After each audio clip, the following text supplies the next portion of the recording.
The National Broadcasting Company, in cooperation with Street and Smith, publishers of astounding science fiction, bring you Dimension X.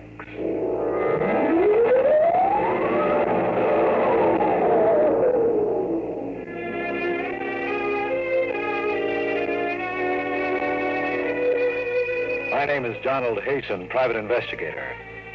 Maybe you heard about me. I cracked the Turner kidnapping back in 1946. It wasn't very hard. I paid off a few stool pigeons and went right to the hideout. It did my reputation a lot of good, though. Enough good for me to be called into the mayor's office down at City Hall to see Big Mike Flaherty himself. Well, sit down, Hasten. Sit down. Thanks. You'll have to forgive me for speaking so low. That's a bad case of laryngitis. Yes, it is. Hasten, I've been a fool. You didn't get to be mayor of a city like this by being a fool. Well, you know, Hasten, when you get old, you want to believe a lot of things.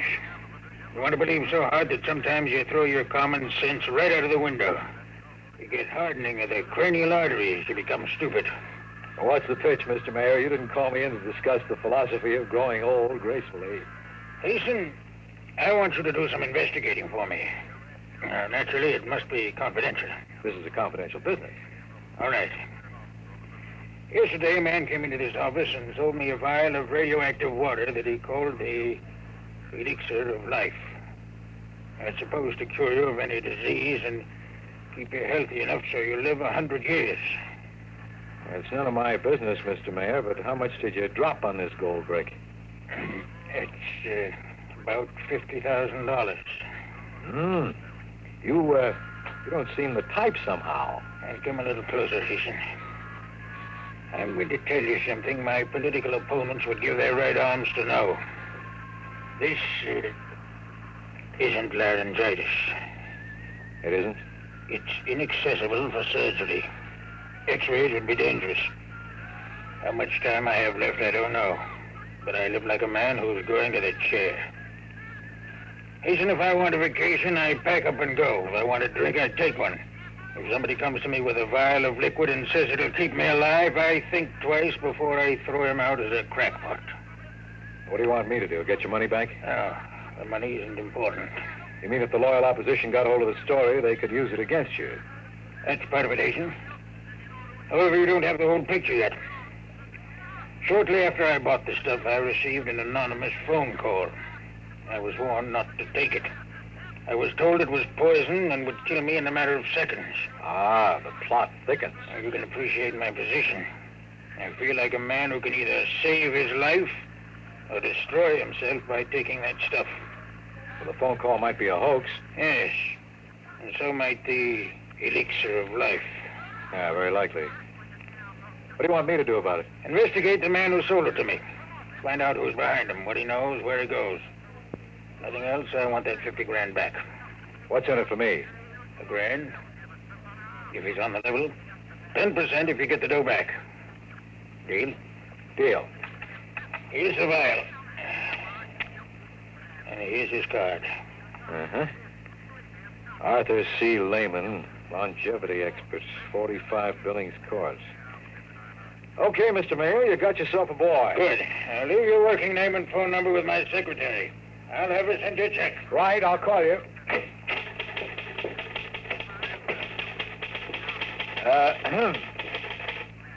You were in there a long time. How'd you make out? Swell. I bought the outer drive for only $10 and the cost of mailing. That's kind of high. Last week we were selling it for only $5. I'm sorry. I've been listening to too many detective programs. It isn't polite to stare. I was just wondering what your name was.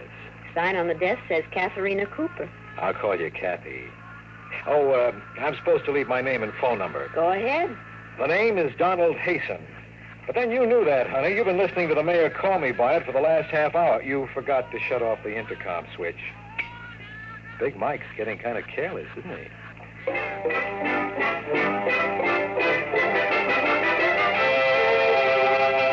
The look on her face said she was feeding me to the vultures piece by piece.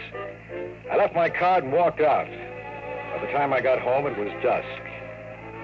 It was the time of early evening when every bachelor wishes he wasn't one, especially after meeting a girl like Kathy. The phone began to ring just as I put my key in the latch. I made it on the fourth ring. Hello? Is this Mr. Donald Hastings? I live alone and don't like it. Were you expecting someone else to answer? This is a warning, Mr. Hastings. Don't touch your bed. I'm sorry, but I don't like to sleep on the floor. The joys of being a private detective. Oh, hello, Jocko. How's my boy? That's a good boy. Oh, Jocko, be glad you're not a private detective with all kinds of crackpots calling you up and trying to get your goat. Nice boy. Sometimes I wish I had shaggy ears like you so I couldn't hear them. Come on, boy, come on. In the bedroom for a change or something comfortable. What's the matter, boy? You want to go out? Well, you just wait until I sit down here and get these shoes. Hey there, don't jump on that bedspread. Now, you know better than that. Jocko! Jocko! Oh, God.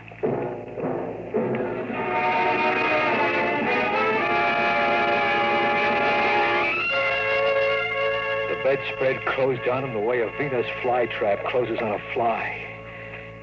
When I looked more closely, I saw that the bedspread had silvery threads of fine spring steel woven into it. It had been set like a bear trap to spring shut and strangle anything that touched it. Somebody wanted to get rid of me pretty badly, somebody to whom I had suddenly become very dangerous. Instead, they got Jocko. My poor little Jocko. I decided to take a fast drive over to Billings Court to see Arthur Lehman, longevity expert. Well, what? I'm looking for Mr. Lehman's office. I'm the janitor. You didn't need to explain. He isn't in. Mr. Lehman isn't in. I just said I was looking for his office. Oh, a detective. No, I'm really a vacuum cleaner salesman. I just had these credentials printed up for fun. Here, buy your wife a muskrat coat. I can't take any money. I'll just keep this till it's spent. What floor is it on? Up those steps, rear. Thanks.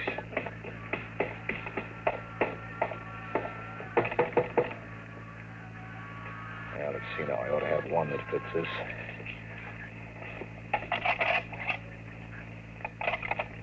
There we are. Now, there should be a light switch somewhere. Let's see if I can... Perhaps I can be of assistance. Looking for someone? Mr. Lehman? Yes. The janitor told me you weren't in, so I... You picked the lock. Yes, I hope you don't mind. Not at all. If you'd put down the gun. I like to hold it. It gives me a feeling of power. Now, Mr. Hasten. Mr. Hasten, if you will tell me just who you are and what you're doing here. I couldn't sleep. My bed had a dead dog in it. I thought I should consult a health expert. Who sent you? Nobody sent me. I'm like Topsy. I just growed. I'd like to keep on growing, Mr. Lehman. I don't like people trying to kill me.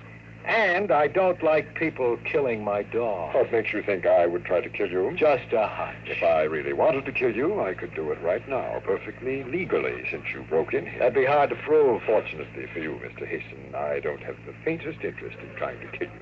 On the contrary, it was I who telephoned and warned you about that bed.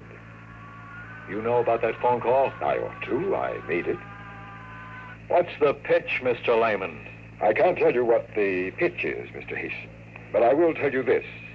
Give that vial of liquid back to Flaherty and let him cure himself. Or poison himself. Sure. Look, Mr. Lehman, I wasn't born yesterday. Don't give me this elixir of life stuff. There ain't no such thing. And don't try to top me off this case by pretending you're on my side. Mr. Hasten, I warn you, you're playing around with something much too big for you to handle. That vial is the only one of its kind in existence today. The liquid it contains will cure Flaherty if he drinks it. You know, I've seen lots of carnival men peddling flukum and ink sticks, but you're good. You almost convinced me. Almost, but not quite. You're a very stubborn fool, Mr. Hasten. Give back that 50 grand and I'll become very unstubborn. I have a suggestion. I'll bet you do. Why don't you siphon off the tiniest drop of that elixir and have it tested on, say, a rabbit? Then, if it's non-poisonous, you can go back to Flaherty and have him drink it. And while we're proving it's Carmel water, you're on a fast boat to outer Mongolia with 50 G's. Come with me. Where to? A reputable biological laboratory, any one you choose. Suppose I don't want to play. Then I'll kill you. You will feel my gun against your side, so don't try anything. Shall we go? Before we do, just one thing. Well, If you didn't try to kill me, who did? who else knew about it? Nobody. Nobody except Flaherty, you, me, and Flaherty's secretary. Shall we go, Mr. Hasten?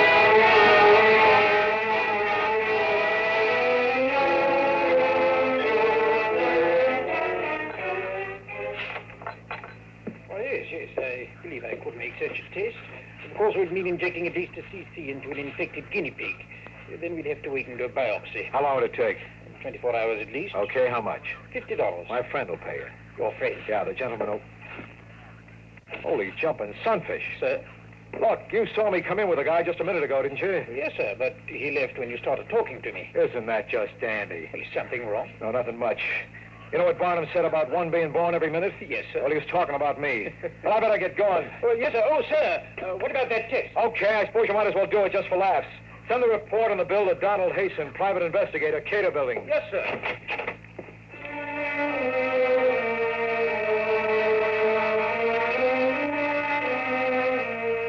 I knew there wasn't much point in going back after Lehman. He was probably well on his way by this time. It was an all-around phony story from beginning to end. But still somewhere, hanging around the edges of my brain, was a funny kind of hunch. If Lehman had wanted to kill me, then who called me up to warn me? Lehman himself? Why? It didn't figure. I stopped to look up an address in the phone book, and then I invested 10 cents.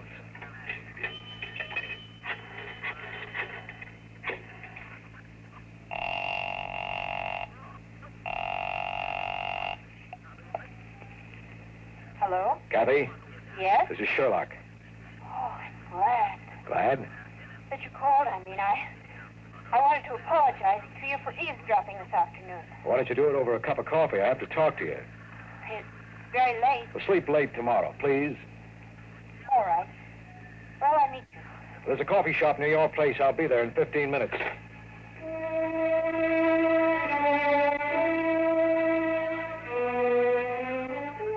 She came in wearing a blue nylon dress and a short gray jacket. They went real well with her blue eyes and soft blonde hair.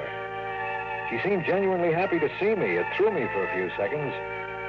And then I reminded myself I had already won the P.T. Barnum Award once that night. Sit down, Kathy.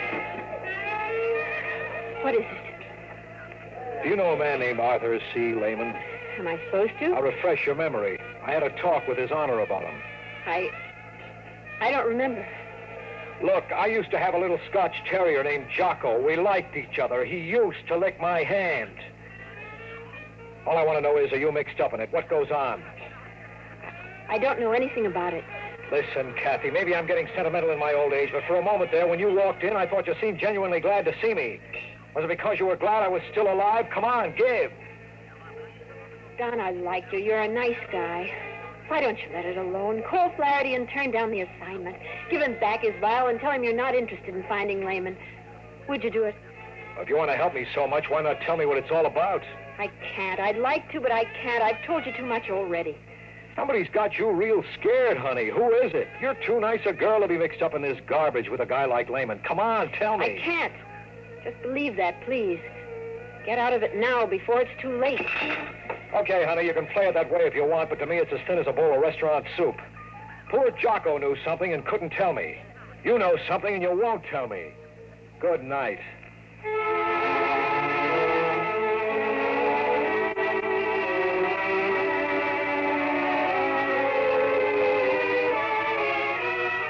I didn't go home.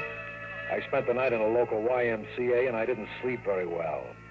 It went around and around in my brain like a squirrel in a cage, but it didn't add up to anything when it came out. In the morning, I went straight to my office and locked myself in with a bottle of gin. By 10 o'clock, I had decided to quit the job, but before I could call Flaherty and tell him, the phone rang. Go ahead. Mr. Hasten, You got it. this is Dr. Gregory of the Bayside Biological Laboratory. If you want the It money, isn't about the money. what's up? Mr. Hasten, do you have the formula for that serum you gave me? No, I know a guy who might, but he's in outer Mongolia by now. Why? Well, I've never seen anything quite like it. I don't know if it was just a freak of fate or What not. happened? Well, that pig, that diseased guinea pig, Mr. Hasten, well, it completely recovered in 12 hours. Not only that, Mr. Hasten, but there is not a trace of the malignancy. That pig looks healthy enough to live another 100 years.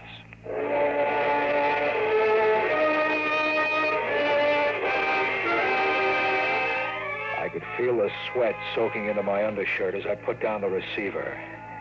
Where do we go from here? Was Lehman on the level after all? The next stop was Lehman's office. Maybe he wasn't in outer Mongolia. It was noon before I got there. The same janitor was on duty in the same dirty lobby. Hello there. Hi. You want something? Lehman. Who? Lehman. Never heard of him. Now, wait a minute, Junior. You remember me. Last night, $5, rear office, first floor. I don't know what you're talking about, mister. Oh, you want another $5, huh, Junior? Well, this time I don't buy. Get out of my way. Now, listen, mister, I can't let you just walk into that office. I'll try to stop me if you want to work tomorrow. But there's nobody in there. That office has... We'll see about that, Junior, right now. Holy mackerel. I told you, mister.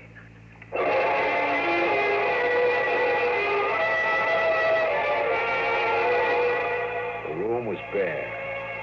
There were caps on the electrical outlets. Everything in the room was covered by a 6 weeks accumulation of dust that was undisturbed except for the footprints of the janitor and myself. Yet yesterday there had been a rug, telephones, desks, chairs, file cabinets. I checked the door number. 1B, that was it, all right. Then I checked the janitor. He was standing there just looking stupid. But he looked a little too stupid. I figured I could make him talk, so I tried an old trick. I reached inside my hat band, took out an ordinary pin, and jabbed him hard on the arm. Hey, Al! What's the big idea, mister? Sit down, Junior. Sit down over here on the window ledge. Okay. Now, listen, I don't know anything. Maybe you saw something like this in the movies, Junior. There's this guy, see, a killer. And he sticks another guy with a needle that has a slow poison on the end of it, like I have, right in this little glass vial. See it? And only this killer has the antidote. If the other guy doesn't talk, it's curtains in 1 minute. If he does, the killer will give him the antidote. Okay, Junior, talk. Well, I don't believe you. There's no poison in that pin. It's a joke. It's up to you, Junior. Don't you feel something different, though? Feel your heart speed up a little from the poison? Now, listen, I don't know anything. It makes you sweat, too. When it reaches the brain, that's when it really begins to work. You got 30 seconds to spill. Otherwise... Please. 25 seconds. Okay. He was here. He gave me $100 to forget it. He rented the office only a couple of days ago, and then last night he said he was moving out. Said I shouldn't mention to anybody that he'd been here. And now our lady was gone. Files, furniture, and all. Don't know how I moved all that stuff out so fast. Now, that's all I know. Honest, that's all I know. Now, for God's sake, mister, give me that stuff. Don't let me just croak. I feel it in my Relax, Junior. There was no poison. You're all right. A trick. Yeah, a trick. Thanks for the information. A trick. To trick me. He said he'd kill me. Thanks again.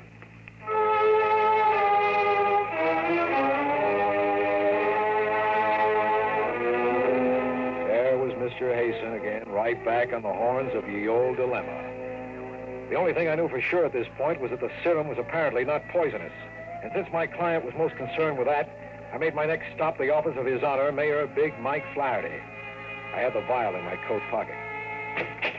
Hello, beautiful. Oh. I want to see His Honor. He isn't in. I'll go into his office and wait. You can't. But I can. Come on in. I want to talk to you anyway. Please. Come on. Shut the door, huh? No? Okay, I'll shut it. Now sit.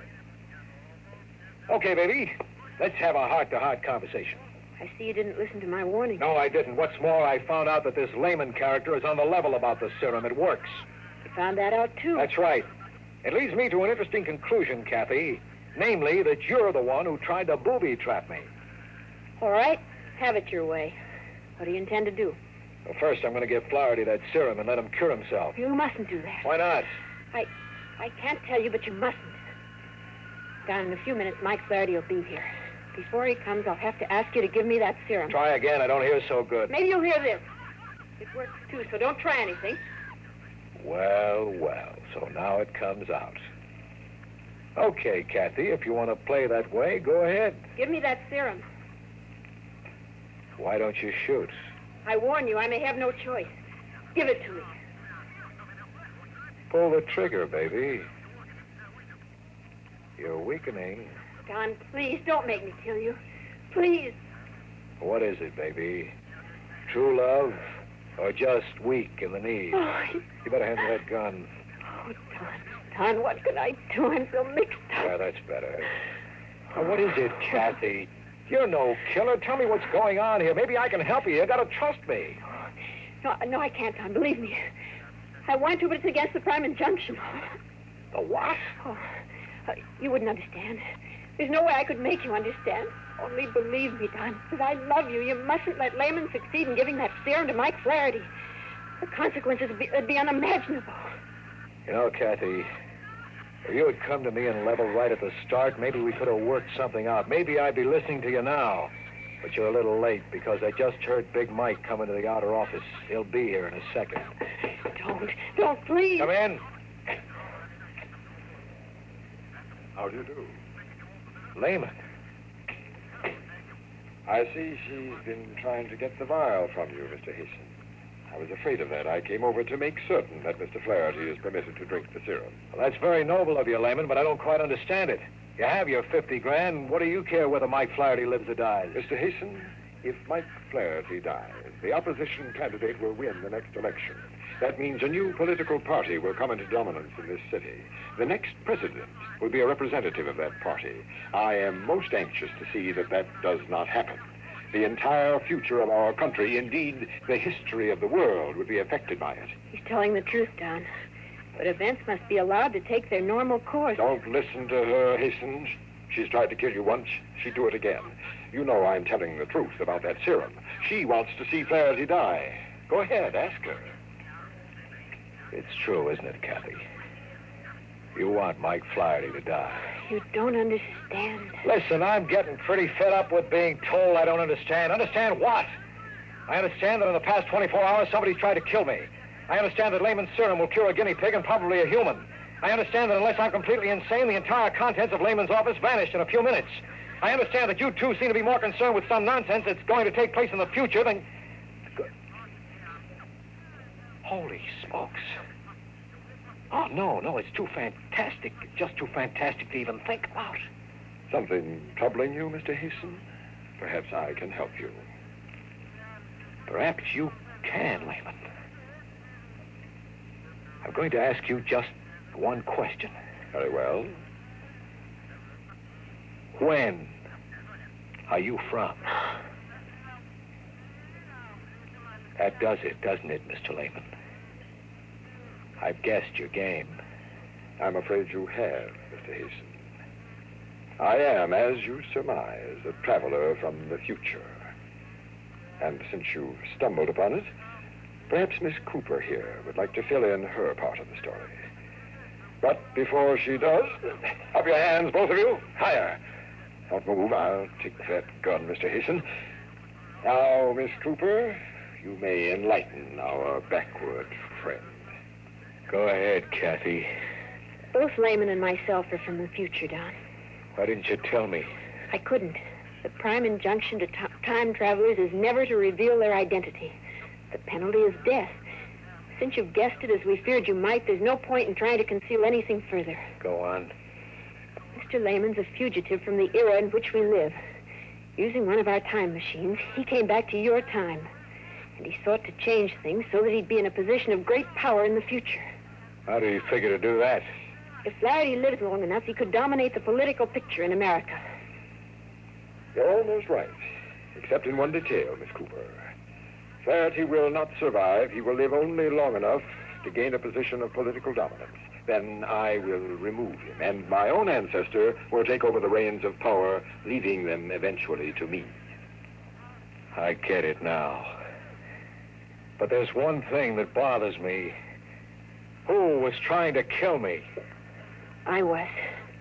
You see, I was sent here to track down Lehman. I set that spring before I met you, as soon as Flaherty hired you to help him. I did it on orders from the council. They were afraid you'd be successful in saving Flaherty's life. Then, unfortunately, I fell in love with you and couldn't go through with it. I called and warned you. You took credit for that, Lehman. I wanted to enlist you on my side, Mr. Hasten. However, it makes little difference at this point. Since you know the entire story, I have little choice now. Do you think you can get away with this? I believe I can, Mr. Hasten. There are two of us here who know your plans. By the time Mr. Flaherty returns to his office, there will be only one, myself. Goodbye, Mr. Hasten. It has been a pleasure. Not without a fight, you...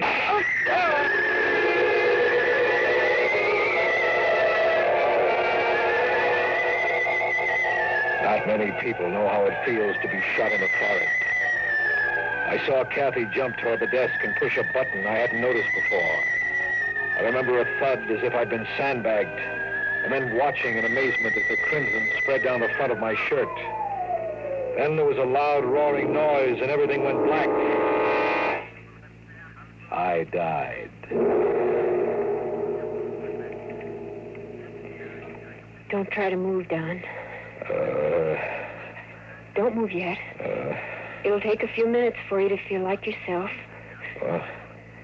What? Holy jumping sunfish. I'm sitting in Flaherty's office. The blood. There was blood on my shirt, and it's gone now. Here, drink this.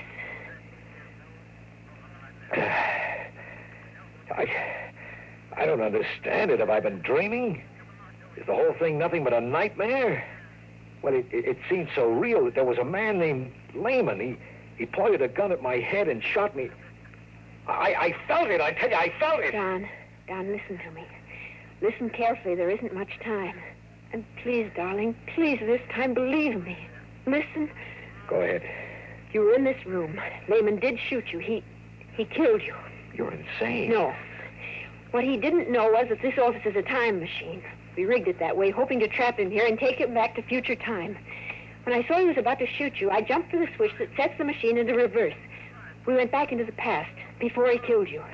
That's where you are now. It's only a few minutes before Lehman is going to knock on that door and come into the office. It's too fantastic to believe, Kathy. It's true. What can I do? Break the vow. Break it now before Lehman gets here. And then, when he comes, get the jump on him. Since you're the one who went back in time, you'll remember, but Lehman won't. What'll happen to us? We'll appeal to the council. Perhaps they'll let us stay together. I can't make my brain believe this, Kathy. You must, Don. Don, for our own sake, for the future's sake. Break the vial now. In a moment, it'll be too late. Well, I don't know, Kathy. Flaherty, his life depends on this little glass bottle. Don, please. It's Lehman. Don, you've got to decide now. Now, quick. Thank God. Come in, Mr. Lehman. We're ready for you.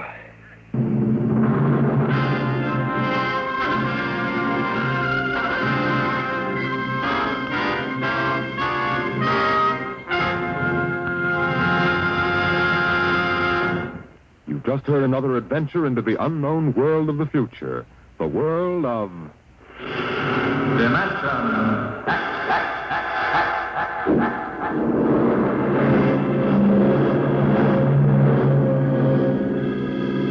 Dimension X is presented each week by the National Broadcasting Company in cooperation with Street and Smith, publishers of the magazine Astounding Science Fiction. Today, Dimension X has presented Untitled Story from the current issue of Astounding Science Fiction. It was written for radio by George Lefferts from the story by Frank M. Robinson. Featured in the cast were George Petrie as Hasten, Ann Sargent as Kathy, Bernard Lenrow as Lehman. Your host was Norman Rose, music by Albert Berman. Dimension X is produced by William Welch and directed by Fred Way.